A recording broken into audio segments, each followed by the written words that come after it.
ایک لاش جو ہزاروں سال بعد بھی محفوظ ہے، کیا قرآن نے پہلے ہی اس کا اعلان کر دیا تھا؟ یہ کہانی ہے فرعون کی، مصر کے اس ظالم بادشاہ کی جس نے خدائی کا دعویٰ کیا اور حضرت موسیٰ علیہ السلام کا انکار کیا۔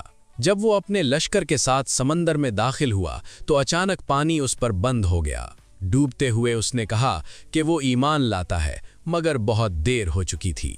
قرآن مجید سورت یونس آیت 92 میں اللہ تعالیٰ فرماتے ہیں، آج ہم تیرے جسم کو بچا لیں گے تاکہ تو بعد والوں کے لیے نشانی بن جائے۔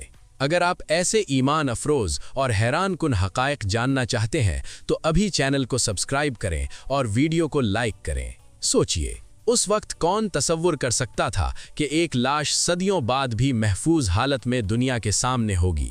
آج مصر میں قدیم فرعونوں کی ممیوں کو محفوظ رکھا گیا ہے اور بہت سے لوگ اسے اسی قرآنی اعلان سے جوڑتے ہیں۔ کیا یہ محض اتفاق ہے یا ایک ایسی سچائی جو وقت کے ساتھ سامنے آتی جا رہی ہے؟